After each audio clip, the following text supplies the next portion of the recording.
Hello everybody, Chris White, Killatia here, and we're in front of this booth called the NESmaker. We're here with Joe. How are you doing today? I'm doing excellent. How are you, my friend? I'm doing good, and tell us a little bit about NESmaker here. Awesome. Yeah, so we spent the last couple of years building our game and our game engine for a game called Mystic Searches. And over the course of that, it's all written in assembly, the same way games were written in 1988. It's for an actual cartridge-based, hardware-playable NES game. You know, also known as a homebrew by those of you who are into homebrews. We needed to build tools in order to make our game and streamline the process. Even though it's written in assembly, for instance, we needed our artists to be able to create animations without going into code. So we made an animation engine.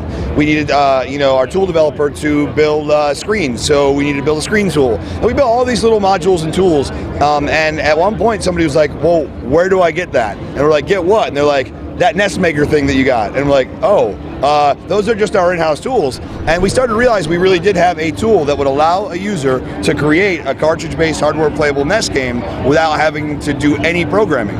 So we started to develop these tools as a unified tool called NESmaker, and today we're showing it off. We just launched the crowdfunding campaign yesterday. It's doing very well, and we're showing people here who are sort of incredulous about it.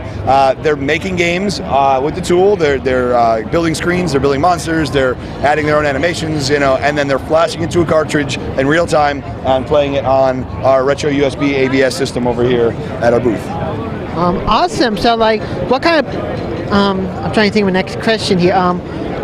So what are you hoping to do with the Kickstarter? Are you hoping to make the interface more user-friendly, adding more modules and such for the program? Absolutely. So the idea is our game was, our engine was really designed to make very comprehensive adventure games because our game's an adventure game. However, even within our engine, we've been able to produce the mechanics of a platform game and an RPG and a beat-em-up and a lot of other types of genres, but it's not optimized for that. And the best way I can explain it is like an RPG. If you're making a Dragon Warrior or Final Fantasy NES game, it's got a lot of text. You have to devote a lot of the memory to text. But if you're making a platform game, you don't need any text and you need a lot of collision data. So we're building modules that sort of restructure the memory without the user having to do it and gives you access to more text if you're making an RPG or more collision data if you're making a platform game.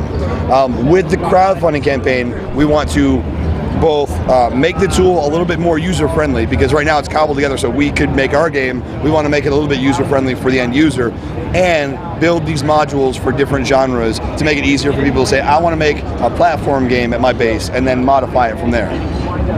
Okay, that's pretty cool. So if a user doesn't have the ability to burn the game onto a cartridge, are they able to export the finished project as like a ROM file and then use it on an emulator? So here's the official words that I'm saying. Officially, we are designing this to work with all NES hardware. Anything that can play an NES game that's hardware based, these games will 100% work on any of those devices, whether it's a retro portable duo or retro entertainment system, those $15 cheap ones that you get online, or a real NES or a top loader or a retro USB ABS, any of those, that's what it's meant for.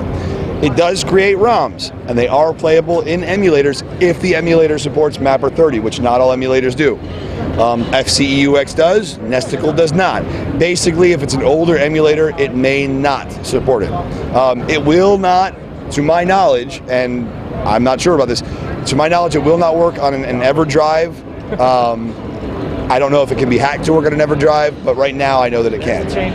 So that's sort of our official response is anything hardware-based, you're good. Anything emulation-based, case-by-case basis. You'll have to check it out. Okay, and tell a little bit about the game you showed that was made with the NESmaker, Mystic Origin. So, Mystic Searches is the game that we're actually making. When we set out to make an NES game, we envisioned something about this big. We had no idea what we were doing. We were starting from scratch. I didn't know any assembly programming. We didn't know anything about the NES and how it operated. So we're like, if we make something like this, we'll be happy. Once we started to make these tools, we realized we can make something like this. But it was going to take a long time. It was going to take us a while. And that wasn't really fair to our supporters. We didn't want to make them have to wait for those that were really excited about a project. So we said, okay, we were going to make something like this. We're going to make this. What if we make something that's about this big, still bigger than our original intent, but we can get out kind of quick, and people can actually see that yes, we've been very busy. This tool, this software is going really well. The production is going really well. Here's a taste of what's to come. And so we made Mystic Origins, which is a complete game that's a prequel to the Mystic Searches game that's coming, or sort of alpha release. Well, that's pretty cool. What I understand, your Kickstarter is already at 70%. You're hoping it'll be like a full 100 at the end of the day. By the end of the day, that's what we're hoping. That would be amazing. So the support that we're getting from both the homebrewers that exist and the people who are just NES fans has been absolutely amazing. So we're really, really happy about that. Cool. And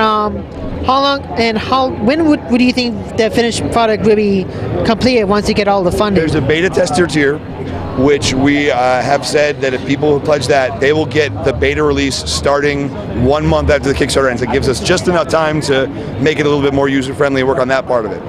Our first release is we're looking at August, but it really depends on how many modules we're building, and that we won't know that till the end of the Kickstarter. So honestly, we'll start rolling as early as March for people who are on the beta tester tier. Awesome. And what was the original goal for the Kickstarter too? That's so we have a reference point. Yeah, the original goal is 32,000, and that covers the development, full development of the Adventure Game Engine and tweaking this tool to look a lot prettier, and not just look, but be more user-friendly and more intuitive to use. And then from there are Kickstarter goals for more modules. Obviously, we're hoping to go a lot further and be able to produce a lot more and expand this tool a lot further. And that's going to be up to the backers, how far we can take this. So we'll take it as far as the community is interested in. Okay, well, thank you very much for your time, Joe. Thank you. It's one of those Kickstarters I'm definitely going to keep an eye on. I appreciate it. Thank you very much. Keep it here for more PAX South coverage.